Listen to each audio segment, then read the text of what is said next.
चलो क्या पढ़े थे लास्ट, बताओ तो बाबू। थे कोई लास्ट वाले जो लास्ट क्लास? वाटलेस करेंट, ठीक है, वाटफुल करेंट है ना, ठीक है।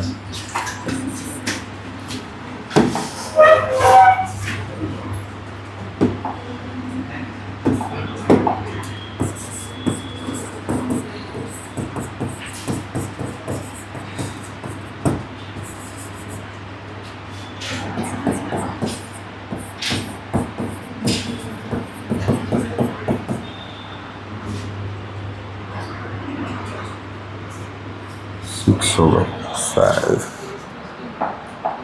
चलिए नेक्स्ट। तो देखो बाबू, जैसे पावर एवरेज निकाले थे ना, एवरेज पावर का फॉर्मूला याद होगा। एवरेज पावर का फॉर्मूला क्या निकाले थे? ये निकाले थे ERMS IRMS cos फाई, यही ना आया था। जहाँ बाबू फाई क्या था? वोल्टेज और करंट के बीच का फेज डिफरेंस, यही था ना, ये था। अब देखो इधर देखना, हेयर ध्यान से समझना बाबू, हेयर ERMS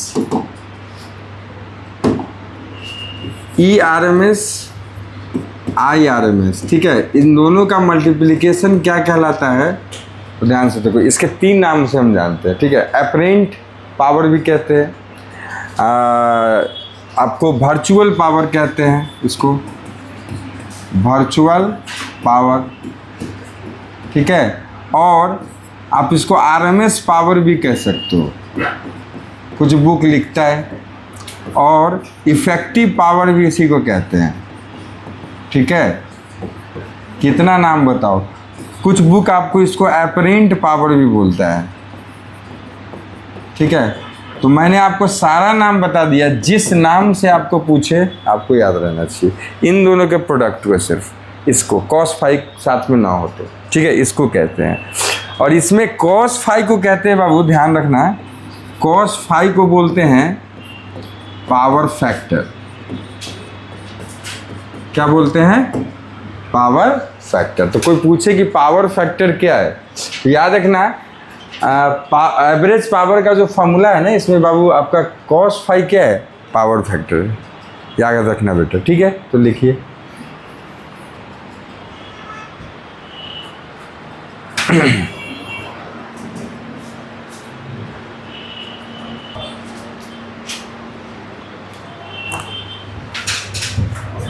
अब सुनना बाबू, एक फॉर्मूला पढ़े थे, याद होगा, आपको हम लोग पढ़े थे RLC सीरीज सर्किट। उसमें एक फॉर्मूला, नहीं कहने का मतलब, एक आपको ये ग्राफ पढ़े थे क्या? तो देखो पहले उसको मैं बना देता हूँ।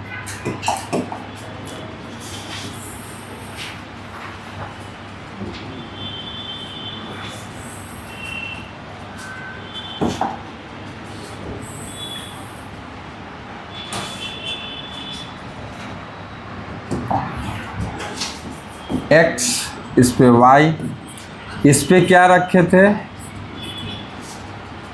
या छोड़ो ना, क्या रखे थे इसको छोड़िए, डायरेक्ट देखो, इस पे था हमारा करंट और इसी पे होता था VR, voltage across the register, याद है ना। और इधर क्या होता था बाबू? ये आपका इधर क्या होता था बोलो? इधर याद होगा VL होता था, इधर VC। और हम लोगों ने याद होगा डेरिवेशन जो करे थे, उसमें क्या करे थे?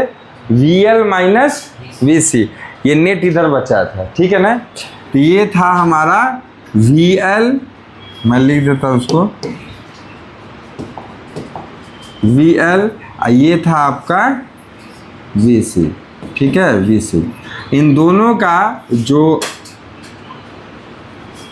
कह सकते हो कि सब्ट्रैक्शन था, वो था घटा के VL माइनस VC नेट बच रहा था। तो यही ना आपका हम लोगों का क्या था, इसका रिजल्टेंट नेट, जो हम लोग क्या ला रहे थे? V नेट, याद है। तो V नेट कैसे, ये तो आपको याद ही होगा, तो छोड़ो ना। तो अब यहाँ देखो इन दोनों के बीच का एंगल क्या होता था, फाई। ये भी ये पता है। अब ध्यान से देखो cos फाई इस ट्रायंगल में क्या हो जाएगा बताओ तो, cos phi V R upon में वी नेट, कोई दिक्कत नहीं ना, बेस अपॉन हाइपोटेनस। तो देखिए पावर फैक्टर का फॉर्मूला हम निकालना है। आपका पावर फैक्टर है क्या, तो ये है cos फाई। तो cos फाई क्या हो जाएगा आपको पता है, वी आर अपॉन में वी नेट। तो बाबू ध्यान से देखो वी आर को क्या लिख सकते हो, I R M S into resistance, है ना। अपॉन में वी नेट को क्या लिख सकते हैं, I R M S into में जेड, याद है ना। हाँ जेड क्या था, तीनों का सीरीज सर्किट का, आरएलसी सीरीज सर्किट का नेट इम्पीडेंस, या you can say that in another language the resistance offered by the RLC series circuit, क्या कहा जाएगा, आरएलसी सीरीज सर्किट। तो ये आपका ये है, तो ये दोनों कट जाएगा, आपका बच क्या जाएगा cos फाई का, बताइए फॉर्मूला। तो ये बच जाएगा आपका, देखो cos phi equal to R upon में जेड, यही होता है पावर फैक्टर का फॉर्मूला। ठीक है, तो लिखिए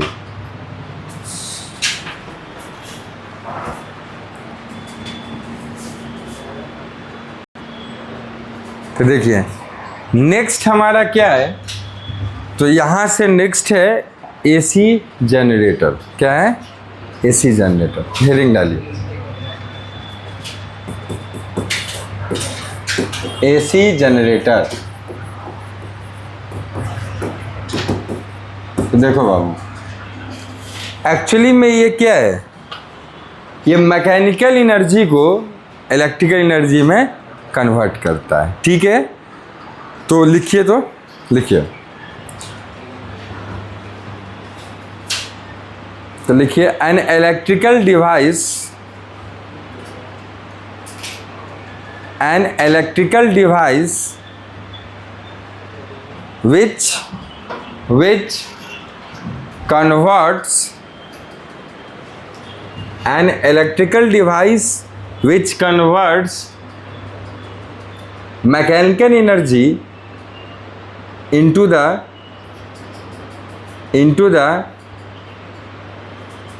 electrical energy, इलेक्ट्रिकल एनर्जी। अच्छा किस प्रोसेस पर बाबू ये काम करता है, मतलब किस प्रोसेस नहीं कर सकते, किस फेनोमेनन पे काम करता है, ईएमआई।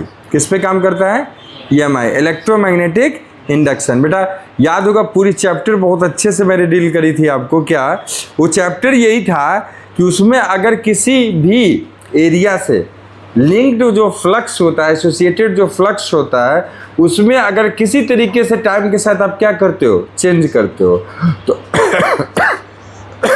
तो क्लोज्ड लूप में क्या हो जाता है, एक ईएमएफ जनरेट हो जाता है जो कि और अगर वो लूप से सर्किट अगर कोई कनेक्टेड है या वो लूप क्लोज्ड है, तो आप क्या कह सकते हो, उसके वजह से एक अल्टरनेटिव करंट भी इंड्यूस्ड हो जाता है। ठीक है, ये सारी यही पर काम करता है।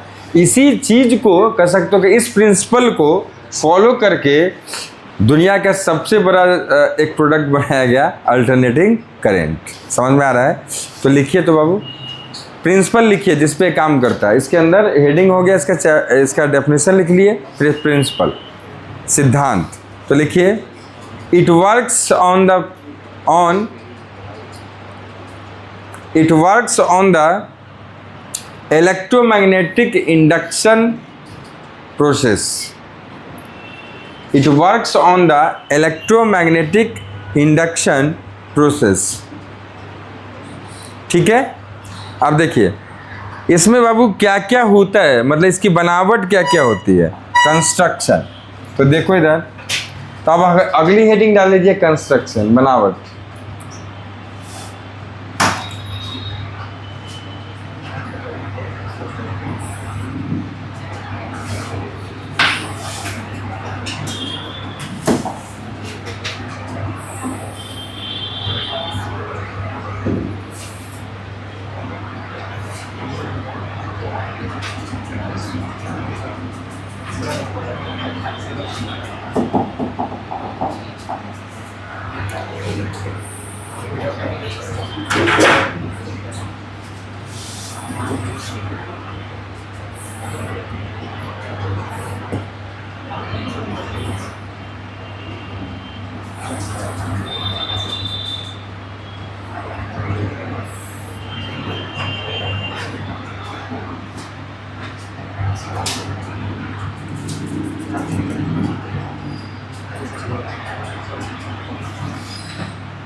इसको कहते हैं एक्सियल लाइन, जो आपको दिख रहा होगा।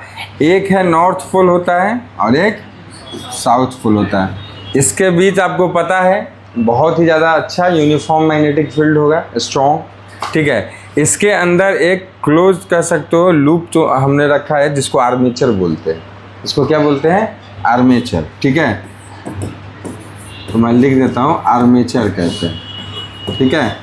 और सॉफ्ट आयरन कोर के ऊपर इसको क्या किया जाता है? घुमाया जाता है। अब इसको घुमाने का, इस एक्सल के अबाउट घुमाने का ही प्रोसेस अलग अलग तरीके से किया जाता है। कभी सुनते हैं ना कि डैम बना के पानी को लेवल को बढ़ा दिए, फिर पतली सी पाइपलाइन देकर और उसको टरबाइन पर उतारे, पंखी तेजी से नचा और उससे हमारा ये आर्मेचर घुमा, ठीक है। आप देखते होंगे शादी विवाह में घर द्वार पे जब लाइट करता है तो जनरेटर वहाँ पंपिंग सेट चालू करके इसको घुमाया जाता है। जैसे चाहो वैसे घुमाओ, लेकिन घुमाना मेन मकसद है। विंड एनर्जी से घुमाया जाता है, पवन चक्की से सुने होंगे। आपको कोयला जलाकर तेजी से उसका भाप स्टीम डाल के, ये सब तरीका है इसको घुमाने का। लेकिन तरीका एक ही है बिजली पैदा होने का, ठीक है, जो कह सकते हैं मतलब एसी करंट, अल्टरनेटिंग करंट पैदा होने का एक ही तरीका है। वो क्या है? EMI, electromagnetic induction. अब सुनो ध्यान से, ईएमआई चैप्टर में मैंने आपको 3 तरीके से फ्लक्स चेंज होने का प्रोसेस बताया था। एक क्या बताया था? मैग्नेटिक फील्ड का चेंज करना। दूसरा क्या बोला था? एरिया का चेंज होना। तीसरा क्या बोला था? थीटा का चेंज करना। तो यहाँ थीटा को चेंज किया जाता है, थीटा को चेंज। अब खुद देखो, खुद देखिए अभी क्या है। अभी देखो इसको ऐसा समझाते, इधर देखो नॉर्थ, इधर साउथ, नॉर्थ साउथ। अब देखो इसमें ज़बरदस्त मैग्नेटिक फील्ड है। तो अब देखो जैसे एक एरिया को, जैसे एक आर्मेचर को इसके अंदर रखा गया ऐसे, ये मत समझो कि एरिया ये वाला, ये मान लो ये ऐसा वायर है जो सॉफ्ट आयरन कोर के ऊपर टर्न्स देके इसको बांधा गया, ठीक है, एक एक्सियल लाइन के, ठीक है। और किसी भी तरीके से ध्यान से देखो, ऐसे जब ये रखा है, बताओ कितनी फ्लक्स इससे लिंक्ड हो रही है? 0, क्योंकि ये पैरेलल, इसका प्लेन पैरेलल है फ्लक्स के, तो कोई भी फ्लक्स आर पार नहीं हो रही। लेकिन जैसे ही इसको घुमाओगे, जैसे ही आप इसको थोड़ा सा टर्न करेंगे, हल्का सा टर्न कर दो, कुछ फ्लक्स इससे लिंक्ड होने लगेगा आर पार। और करो और ज़्यादा इससे पार होने लगेगा, और करो और ज़्यादा पार होने लगेगा, ऐसे कर दो मैक्सिमम पार होगा। फिर धीरे धीरे कमने लगेगा, घटने लगेगा, घटने लगेगा, घटने लगेगा, क्या हो जाएगा? 0। फिर अपोजिट डायरेक्शन में मैक्सिमम, फिर 0, एक साइकिल कंप्लीट। इसी के दौरान जो अल्टरनेटिंग ईएमएफ जनरेट होता था, ईएमएफ भी तो ऐसा ही जनरेट होगा, है ना? कैसा? बदलता हुआ, क्योंकि फ्लक्स जो लिंक हो रहा है वो 0 से मैक्सिमम, मैक्सिमम से 0। फिर अपोजिट डायरेक्शन में 0 से मैक्सिमम, मैक्सिमम से 0। तो हमने ऐसा ही तो पढ़ा है ना बेटा, ऐसा पढ़ा है कि नहीं पढ़ा है? देखो 0 से मैक्सिमम, मैक्सिमम से 0, अब फिर अपोजिट डायरेक्शन में 0 से मैक्सिमम, मैक्सिमम से 0। ऐसा ही ईएमएफ जनरेट होता है और इससे प्रोड्यूस होने वाला करंट भी ऐसा ही होता है, alternating in the nature. That's why we can say that the alternating current changes its magnitude as well as direction after a fixed interval of time। ठीक है ना, मैग्नीट्यूड तो चेंज करता ही है, लेकिन एक फिक्स इंटरवल ऑफ टाइम के बाद वो अपनी डायरेक्शन को बार बार क्या कर रहा है, चेंज कर रहा है। ठीक है, क्योंकि ये प्रोसेस ही हमको क्या करता है, ऐसा ईएमएफ प्रोड्यूस करके देता है। ठीक है, तो मैंने आपको सारा चीज़ बता दिया। ठीक है, इसको पहले आप नोट डाउन करिए।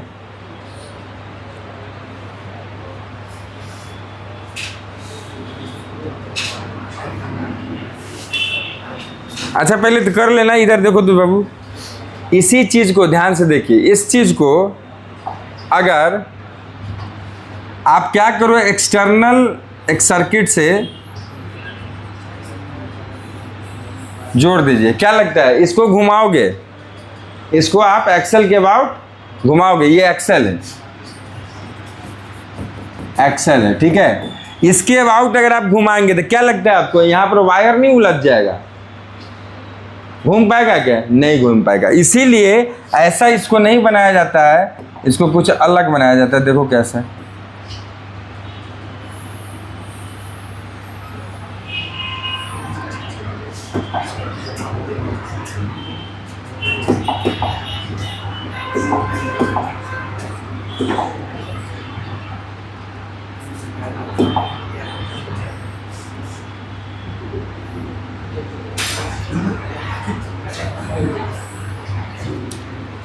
ठीक है, स्लिप रिंग्स इसको कहते हैं। ठीक है ना, 2 स्लिप रिंग्स होते हैं, याद रखना,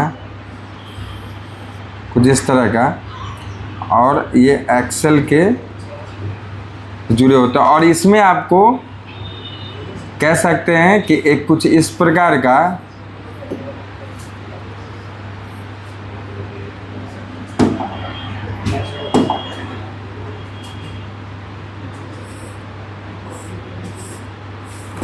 कार्बन का ब्रशेस, कार्बन ब्रशेस लगा होता है। अब देखो ये क्या घूमेगा, तो इसमें टच होते हुए घूमता है और ये इसके साथ घूमते रहता है, और ये ब्रशेस इसके साथ टच में बना रहता है।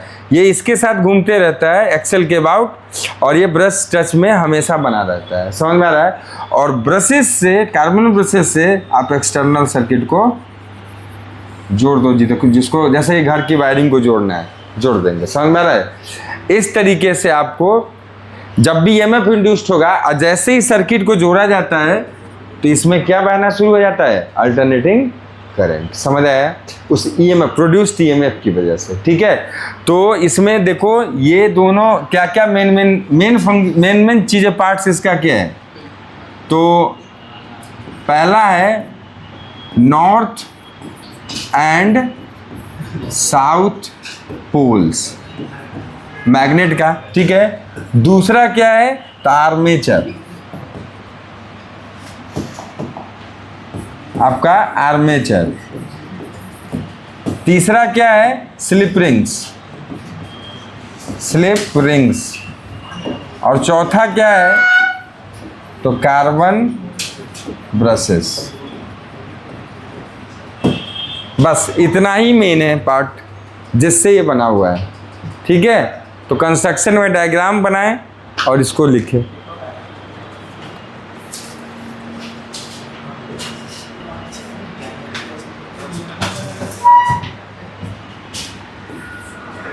साउथ पोल, SOT, साउथ नहीं, साउथ।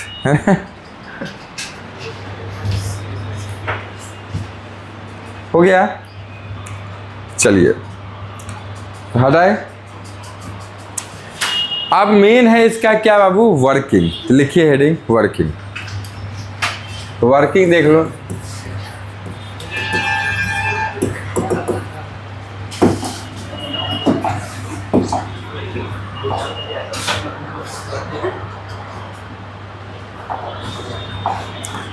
देखो वर्किंग कैसे काम करता है, तो देखिए the flux, the magnetic flux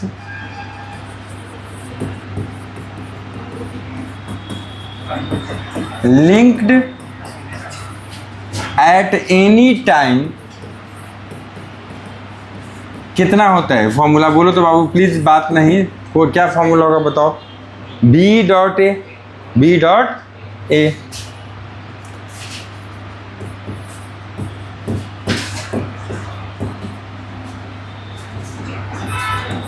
अच्छा इसके साथ पहले ये काम करते हैं, वेक्टर फॉर्म से अच्छा है कि डायरेक्ट भी तुम मैग्नीट्यूड फॉर्म में लिख सकते हो, या ऐसे चलो ऐसे ही लिखो तो क्या हो जाता है, B A cos theta. If armature has n turns, तो बताइए यही फ्लक्स एक के वजह से, इतना एक टर्न के वजह से कह सकते हो the magnetic flux linked at any time, any time, देखो any time due to one turn, ठीक है, वन टर्न। तो n टर्न की वजह से कितना हो जाएगा, तो फ्लक्स क्या हो जाएगा, n से गुना हो जाएगा, तो n B A cos theta, यही ना होगा। अच्छा the E M F induced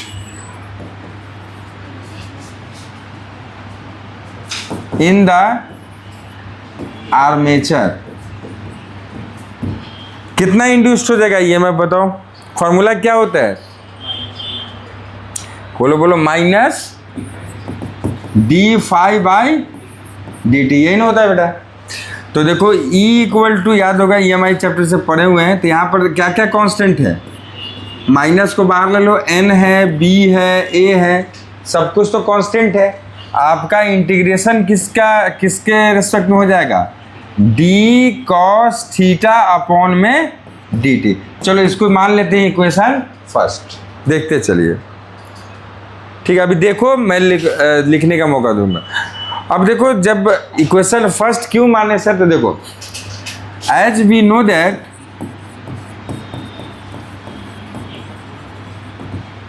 omega equal to क्या होता है बोलो,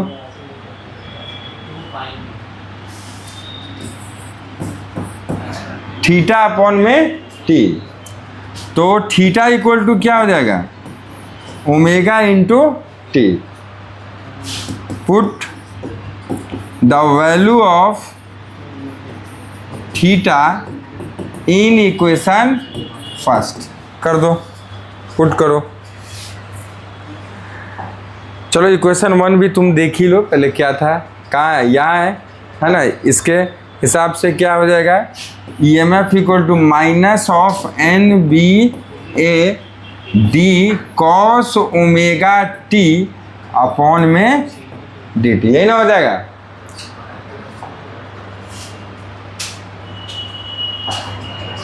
अब बताइए cos थीटा का ये cos x का डिफ्रेंसिएशन माइनस साइन x, ठीक है। तो देखो E M F equal to हो जाएगा माइनस एन बी ए, इसका हो जाएगा माइनस का साइन ओमेगा टी इंटू में ओमेगा हो जाएगा।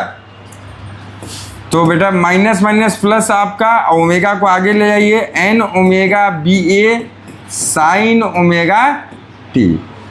अच्छा एक चीज़ बताओ, ईएमएफ की वैल्यू, ईएमएफ का जो मैग्नीट्यूड है ये मैक्सिमम हो, ये एन पे डिपेंड करेगा क्या, नहीं, एन वेरिएबल होगा, जितने भी टर्न्स होगा एक बार दे दिया जाएगा, वो वेरिएबल नहीं है। ओमेगा वेरिएबल है क्या, नहीं, जिस एंगुलर वेलोसिटी से घुमा रहे हैं वो वेरिएबल नहीं होता है, एक फिक्स वैल्यू होगी। बी ए कुछ भी नहीं, किस पे डिपेंड करेगा, टाइम पे डिपेंड, कौन, साइन ओमेगा टी, ये इसके वजह से ईएमएफ चेंज हो रहा है। तो ध्यान से देखो, ये चेंज कर रहा है आपका इसके मैग्नीट्यूड को, ठीक है।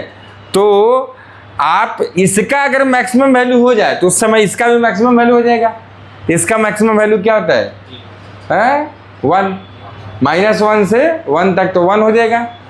तो क्या लिखेंगे, for the maximum EMF sine omega T equal to क्या होना चाहिए 1। तो E इक्वल टू क्या हो जाएगा एन, E नॉट उसका नाम दे देते हैं मैक्सिमम का, तो N ओमेगा बी ए, ये तो 1 हो गया। तो इसको हम E नॉट बोलते हैं, इसको क्या बोलेंगे E नॉट, तो मैक्सिमम वैल्यू को। तो आप इसको पुट कर दो, तो आप देखो यहाँ से EMF की वैल्यू क्या आ गया E not sign omega T. क्या हम लोग अल्टरनेटिंग करंट में यही EMF लेते हैं? यही तो जनरेट होता है, यही तो जनरेट होता है। ये हमें मिल भी गया, कोई दिक्कत नहीं ना। तो अब आप लिख लीजिए। अच्छा, एक बात और, जो करंट प्रोड्यूस होगा, the current produced by this EMF, जरा देखो तो, ये सर्किट लगाए थे, सर्किट में क्या होता है, और जब हम सेल लगाते हैं तो सेल के वजह से करंट बढ़ता है। और यहाँ कौन सा लगा रहे हैं, अल्टरनेटिंग EMF जो इसमें जनरेट होगा, इसको लगाए हो तो इसकी वजह से करंट बहेगा। और वो करंट कितना होगा, EMF बटे रेजिस्टेंस, EMF बटे रेजिस्टेंस, एक्सटर्नल सर्किट का रेजिस्टेंस। इसका याद रखना, किसका रेजिस्टेंस, इस एक्सटर्नल सर्किट का, करंट इसमें होगा ना इसका। तो आप देखिए क्या लिखोगे, the current produced by this EMF in external circuit, जो आपने कनेक्ट करा है, इससे करंट इंड्यूस्ड कितना हो जाएगा, तो I जो इंड्यूस्ड होगा वो कितना हो जाएगा बाबू, तो ये आप क्या कहेंगे EMF अपॉन में R। तो देखते चलो, तो EMF कितना, देखो ये है E नॉट बटे R साइन ओमेगा टी। तो याद होगा I को क्या लिखते थे, I not sign omega T, याद आया। तो यही है बेटा, I not sign omega T. आप इसको I इंड्यूस्ड लिखो या I लिखो, वही बात है, ठीक है, ठीक है। तो ये है हमारा करंट की वैल्यू। तो पूरी AC जनरेटर मैंने पढ़ा दिया आपको।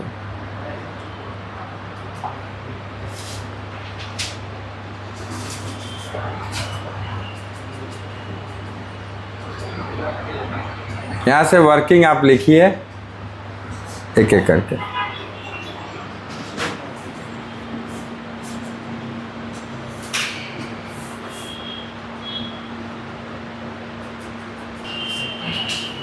एक ही बार हम लोग फिर थोड़ा न्यूमेरिकल करेंगे। तो देखिए,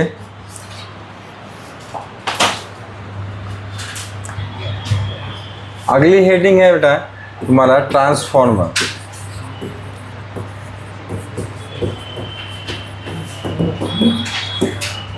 तो लिखिए,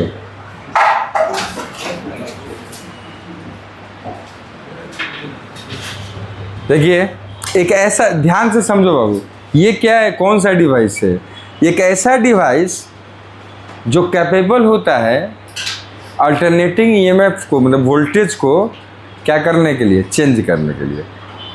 ये इंक्रीज भी कर सकता है और डिक्रीज भी कर सकता है ना। तो कह सकते हैं कि ये कैपेबल है कम वोल्टेज से ज़्यादा करना और ज़्यादा से कम। अगर आप इसको इनपुट देते हो कम, अगर ज़्यादा करना है वो भी कर सकता है।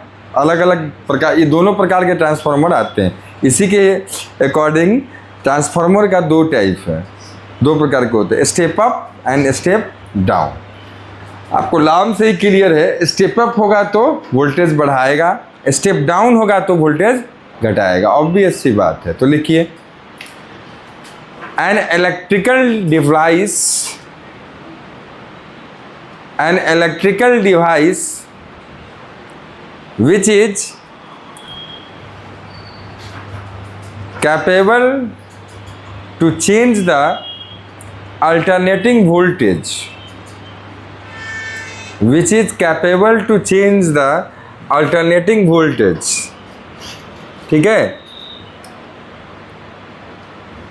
इसी में बेटा लिख लो, इट मे, सॉरी ऐसा लिखो,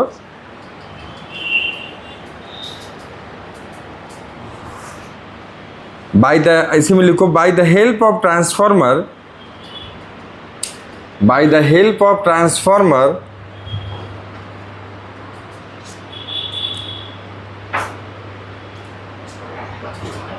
we can increase or decrease the input voltage, the input voltage। चलिए ये है। अब लिखिए टाइप्स ऑफ ट्रांसफॉर्मर, लिखिए टाइप्स ऑफ ट्रांसफॉर्मर। तो लिखिए there are two types of transformer, there are two types of transformer।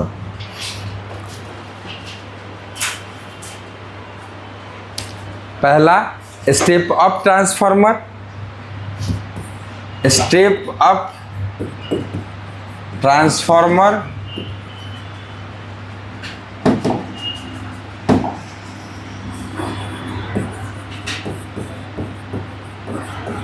ठीक है, और दूसरा स्टेप डाउन ट्रांसफॉर्मर।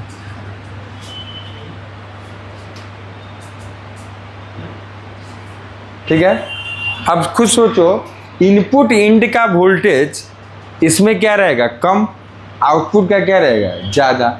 इसमें इनपुट का क्या रहेगा, ज़्यादा, और आउटपुट का कम। समझ गए? चलिए, तो प्रिंसिपल क्या जिस पे काम करता है बताएगा कोई, पता है? नहीं याद है बेटा, EMI चैप्टर में एक टॉपिक पढ़ाए थे आपको, म्यूचुअल इंडक्शन, याद है? अगर एक कॉइल में फ्लक्स का चेंज हो रहा है और वो दूसरे से, उसके वजह से दूसरे में भी लिंक्ड फ्लक्स चेंज हो रहा है, तो वो उसके चेंज का क्या करता है, अपोज, एक EMF जनरेट करके, है ना।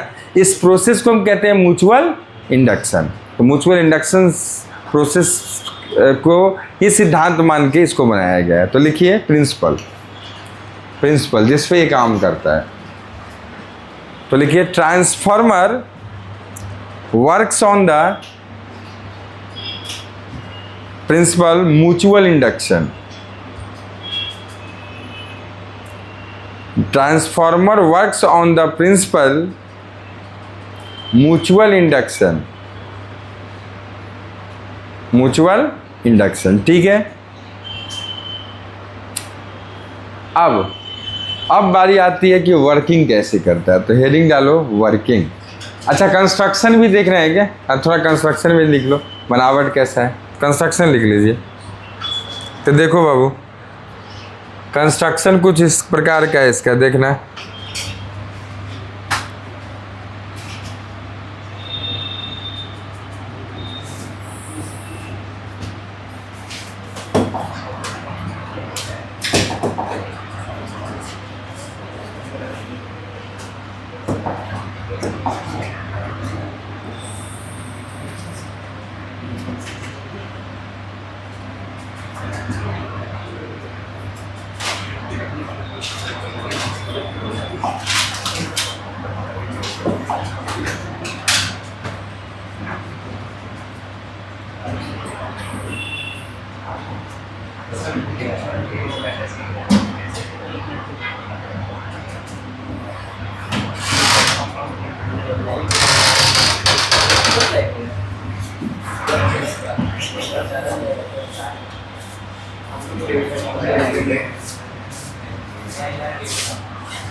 थोड़ा सा और सीधा होना चाहिए था। अच्छा, एक सेकंड।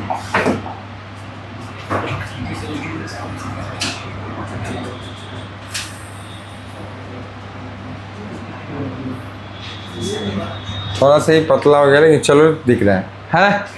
अब चलिए इसमें बाबू ध्यान से देखो, कुछ इस प्रकार का वाइंडिंग होता है।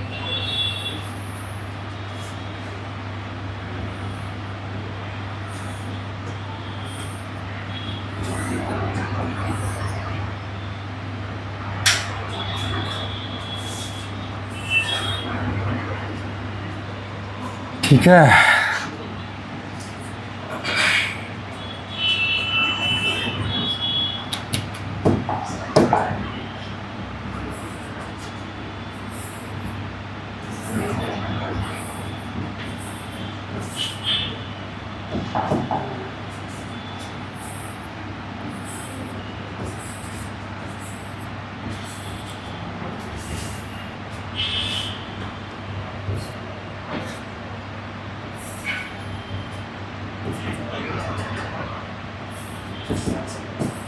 यहाँ आउटपुट लिया जाता है और एक तरफ आपका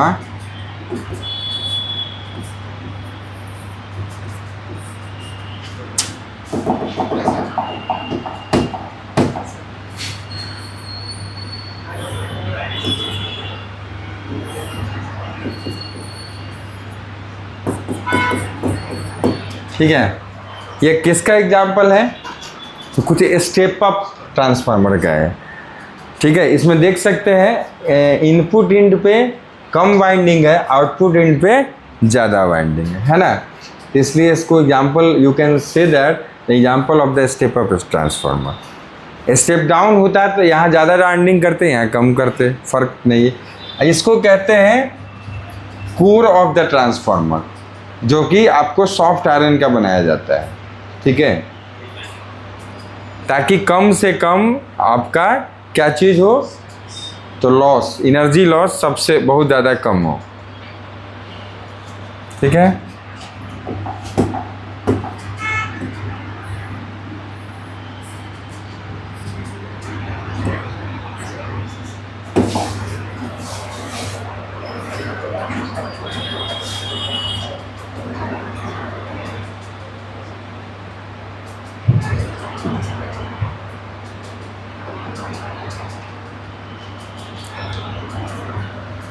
एक्चुअली में एक्चुअल जो इसका कह सकते हैं वो इस प्रकार का होता है, देख सकते हो आप।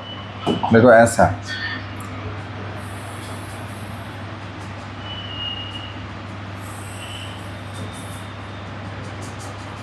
ठीक है, ऐसा रहता है।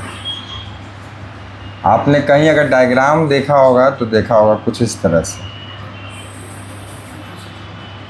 स्लॉट्स कटे होते हैं एक दूसरे के साथ।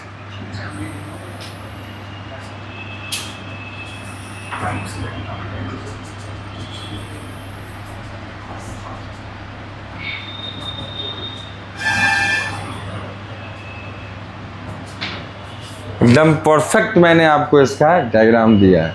ठीक है, इस तरह का होता है।